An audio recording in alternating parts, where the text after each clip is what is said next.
We're going to get Ian Clarkson up.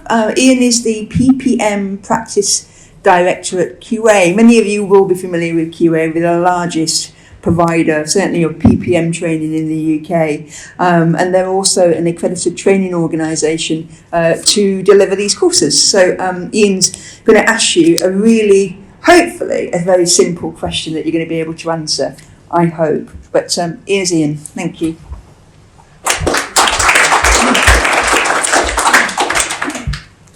Hello, good afternoon. Thank you for the introduction.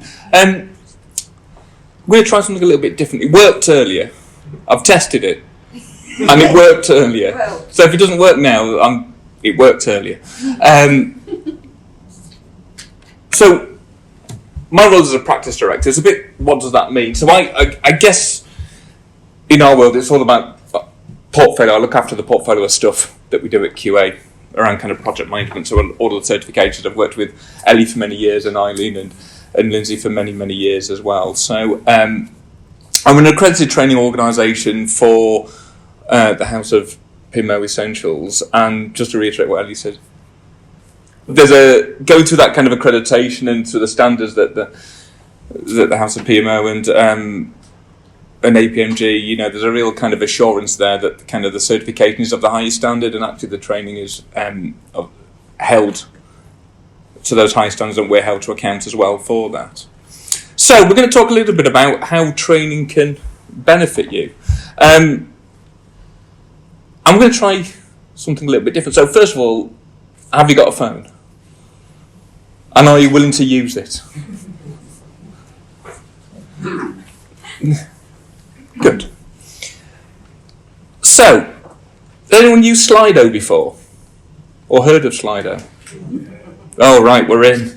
So the question is, what are the competencies of a PMO practitioner? So, if you point your camera at the QR code, you should be taken to a website. Or if that doesn't work, just go to slido.com and enter the code. And you'll see the question, you know, what are the kind of the competencies, knowledge, skills and behaviours, if you like, of a PMO practitioner. And you'll see there's a box. Just type in the box. What do you think the skills are, if you like, the knowledge, skills, behaviour, the competencies are of a project manager? Now, we're going to create a word cloud. And so what you should see is the words that you type in should come up on screen. Thank you. So is it kind of a... Ah, there you go. We're back. We'll kind of put it there. Thank you. Anyone think I should be trained? So here we go. So what we've got coming up is a load of good stuff. The bigger the word means more people are typing in the same thing. So we can see communications coming up. Risk management's coming up. Keep going. Keep going. What more is there? Try and think a little bit wider as well. Try and think a little bit kind of outside the box around some of those kind of skills that we need, and some of the... Think about your own organisations a little bit, really, and some of the types of things that you're doing. What types of knowledge, skills, behaviours do you need within your organisation? It's like therapy, this, isn't it?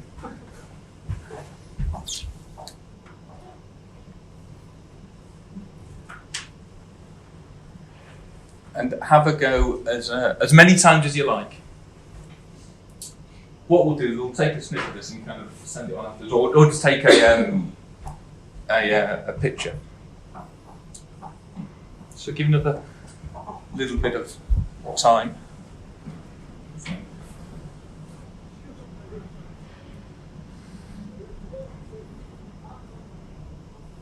So communication still coming out the most popular. Quickly followed by risk management.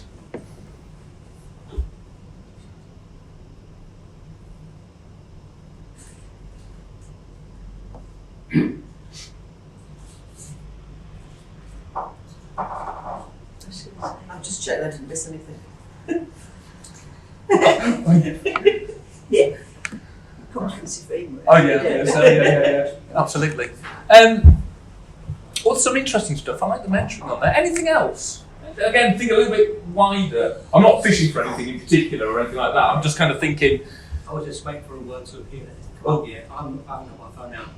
Oh, there you go. I'm just waiting for a word to appear. If it doesn't appear, shout, and I'm sure somebody will type it through. Now it just appeared. Oh, I wasn't watching. Resilient. Oh, there you go. We'll give it another few seconds. So, key competencies for a PMO practitioner, working in working in the PMO. What do we want PMOs to be able to do? How do we want them to behave? What knowledge, what skills do we want? I was just thinking about kind of listening to kind of Lindsay, Eileen, and Ellie as well. Kind of about the challenges. I think change is omnipresent at the minute, isn't it? I think one thing we do know is that change is only going to increase. So the need for PMO is only going to go increase. So the need for people with these skills is only going to increase. But what are those skills? What are the kind of things that we actually need them to have? I like the little bubbles at the top. It's like when you're texting somebody, isn't it? Yeah. So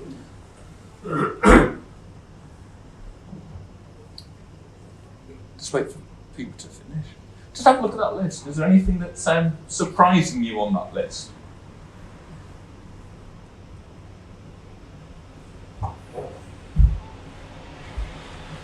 Mentoring surprises me. Mentoring? How big it is.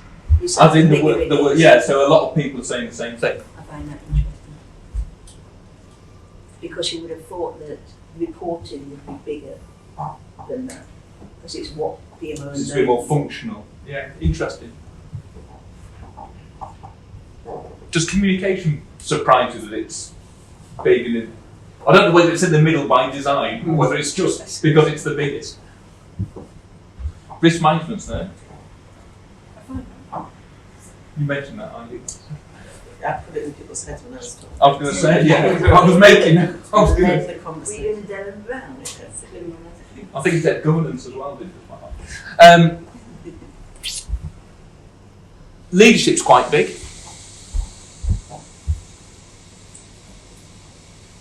And we're still going. I could fill a whole 20 minutes doing it. I think that was my plan. So I think the leadership one is probably reflective of who we've invited today. So with the leadership, that's interesting. With the leadership one, I was thinking back to kind of what Eileen was describing around kind of the different kind of roles. Is leadership only relevant to one of those four? No. No. Why? You have to be an executive team. Oh, there we go. We're back in. Sorry, say again. I'm just saying you don't have to be an executive team. Okay, so there's an element perhaps throughout the wall. Yeah.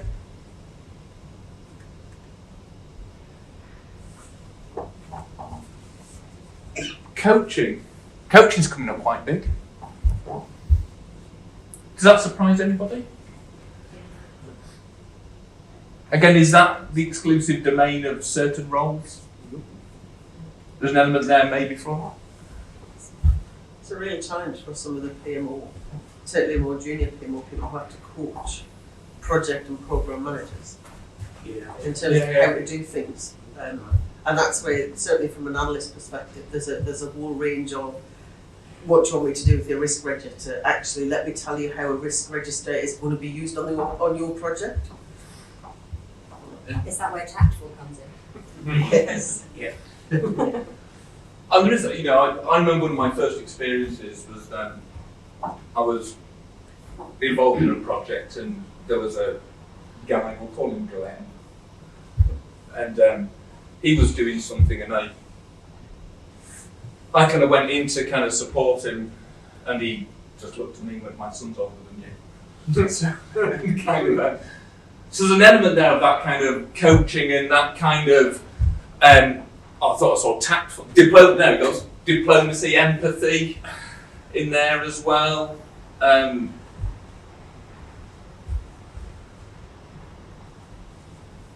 Any others that surprise you? Patience has come up a couple of times. Reporting. Stakeholder management. It's come up quite high. It's a little bit of a soapbox of mine. I prefer the word stakeholder engagement.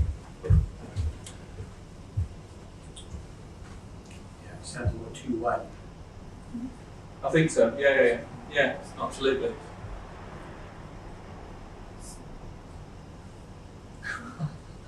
Right, that's something cool. Love PMO. Any others that surprise you on there?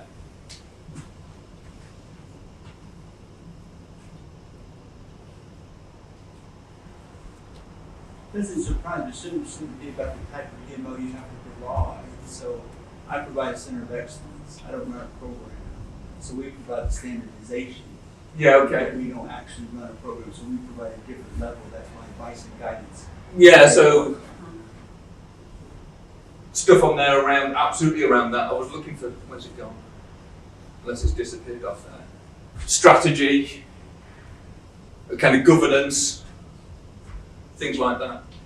There was one on that, I can't see it on there, but there was one that said story, where did that disappear? I thought somebody else. Yeah, storytelling. Yeah, I did. I thought it Where's was it gone? storytelling. Where's it Has it disappeared? It gets so big it goes off. And I was chatting with people kind of over coffee, and I actually think storytelling is really important. You know, analysing that information, engaging the heart as well as the head, you know, kind of telling what does that actually mean. If you're talking to senior individuals, what does that actually mean to them? How are you actually going to kind of bring them on board? So I'm quite a big fan of story. Oh, there, it's back. It's back. Anything else? I'm wondering where, I think we missed off wizard when it came to the Did Did you wizard? So issuing, we'll have to have APMG issuing wands as well as badges. So what's interesting about there's a mix of kind of like there's benefits management there actually, isn't there? You know, kind of there's the governance, assurance, risk, communication, negotiation, things like that. But there's also a few other things around, like the mentoring, the coaching, the storytelling. I haven't seen anything about data up there yet. And the ability to kind of analyse data. Interestingly, is that not thinking about kind of the data that we need? I guess there's maybe a bit in reporting, is there? Something like that. But how much kind of Power BI do we need? Things like that, you know, and kind of, or Excel, pivot tables, things like that. You know, is that a skill that we need to be adept at? Yes. So something I see quite a bit with organisations at the minute is, you know, kind of, it's going to get screensaver. I'll stand over here. Is that ability to analyse data? Maybe it's linked in storytelling as well. You know, so taking that and actually telling me what it means. You know, words you never hear from a sponsor is, you know, I think you find your confidence intervals on your aren't quite right. So definitely something there. Interesting. Why am I talking about this? You know, because talking about kind of the, you know, kind of the qualifications and kind of the skills, knowledge, and behaviours that are kind of really kind of needed. That's kind of what I've been covered in the 4 certifications. And the reason for asking the question about leadership really is, I think there's an element of all of this, isn't there? In all of the different roles at different levels. We all need to provide leadership. Maybe the PMO director needs to provide a different kind of leadership to a PMO administrator. There's an element of kind of reporting and the analysis and the, you know, the facilitation and the diplomacy and the pragmatism in all of the roles. You know, and thinking about kind of what's in the PMO competence framework, this one exists in there as well, isn't it? So, you know, so when we're thinking about kind of the courses and we're thinking about the, you know, the certifications and thinking about kind of the value that they bring and the importance of, you know, and actually I was quite the stat around kind of how proud people are to kind of push this stuff out. I think that's really important that, you know, you're getting kind of the knowledge, skills and behaviours that are important to you and, in your PMO through these certifications. And I think there's a real link there. You know, Lindsay, you mentioned about kind of doing the self-assessment as well, you know, kind of making that link through kind of what those gaps are to kind of what the learning and the courses provide. I think is a really, really powerful, you know, it's kind of if you build it, they will come, if you remember that film. You might need to be a certain age to remember. Do you remember that film? Yeah. Yeah. Field and Dreams, you're right. You know, kind of like these are the gaps, these are the things that you're going to kind of can be done to plug that, you know, and that, you know, relates back to these kind of certifications as well. And I think that's really important for kind of people doing these roles and the development path that the knowledge, skills and behaviours that you're getting will absolutely enable you to develop, will absolutely give you those, what you need to kind of perform that role. I'm looking at kind of some of those challenges and looking at the omnipresence of change. It's kind of like these are only going to become even more valuable skills for the future. So, I'll take we can take a snip of this, can't we, and send it round. I'm just going to kind of. Can you keep it? Because there's obviously stuff you put up there, it's disappeared. It's like. So, well, no, actually, yes, because I'll be able to get everything out from the Slido thing. Thank you very much. So we'll send that round actually. And now You know it's what's not up there? The ability to Oh. use PowerPoint.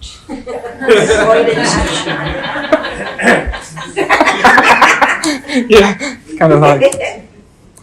Oh, let's go back to that. So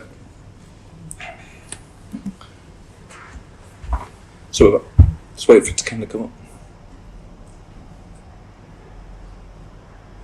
Hey. Oh, so we've kind of seen the certifications already. So, how many of you seen the PMO Competency Framework?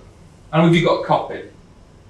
I think there's one out on there, isn't there? So, if you haven't seen it, do have a look at it. Because everything that we've kind of come up with is kind of covered in that, in the kind of the knowledge, skills, and behaviours. And we've got a kind of 4 roles that we've already spoken about in there as well. And unsurprisingly, I'm going to have a little bit of the 4 certifications that kind of cover each of those.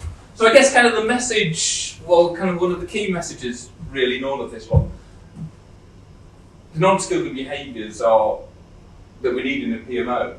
There's stuff in there that maybe we didn't realise, which I think are incredibly important kind of as the world kind of evolves and we move forward as well. But we also have that kind of assurance that stuff's covered in these certifications because they are role-based and it does provide that progression. And I think that, you know, for individuals working in the PMO, I think that's kind of really motivating, a really kind of powerful position for them to be in, is that you can develop through your career, you can enhance these skills. It's that continuous learning, isn't it? You know, leadership in one role will need to evolve into leadership in another role. So there's that continuous learning, that kind of mindset of kind of continuous learning to develop your career into kind of the PMO.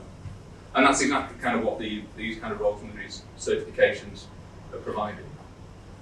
So, let me go back to the now I'm feeling overconfident with the technology.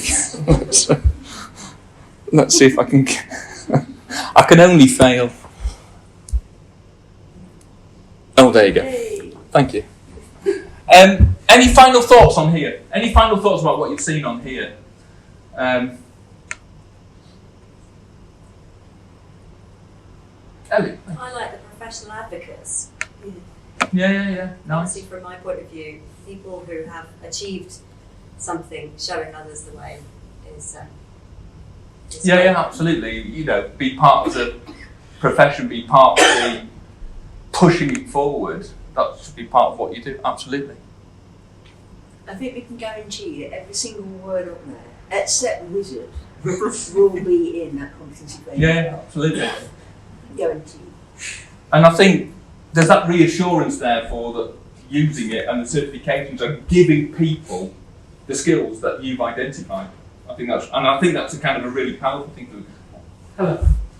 Yeah, one thing that particularly stands out for me is the things that are not on here, but sort of the basic administration, sort of writing minutes and wrangling macros, which not that many years ago would have been the things on this board, and that speaks volumes to me. And what's the board matters. The reality I see in organisations is that the PMO has come such a long way in terms of what people think of a PMO being, which is reflected on there, and it's reflected in what we see in the competency framework and the essentials courses that you guys are doing as well.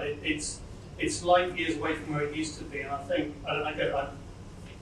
Eileen, I love what you've done with it. I love the fact that we're now professionalising this with APMG, and we're giving PMO people that opportunity to professionalise the sector they're in the same way that others have done for project management and other professions as well. So yeah, great job. Yeah, it's interesting, kind of stuff that isn't in there, and actually, I look at that and it's all transferable as well, isn't it? All those skills that are kind of really kind of transferable skills as well, So, and I think you're right. I think it does kind of reflect the world and kind of almost like the challenge moving forward as well. Communications come out top. I like that. I do like that. So brilliant. So that kind of concludes my bit, if you like, and it was kind of really around the kind of these knowledge skills. And as Lindsay says, guarantee that every single one of those is in kind of the kind of competency framework. Good job. Yeah. So thank you. We'll if you haven't got that already, we'll definitely kind of circulate that round afterwards. When I run some kind of map around to figure out how to do that. But thank you. Brilliant. Good. That's a really good list, actually. I'm going to use that again. Yeah. So thank you. Right. Well, thank you very much. And if you can switch it back to PowerPoint. Hang on. Bear with me.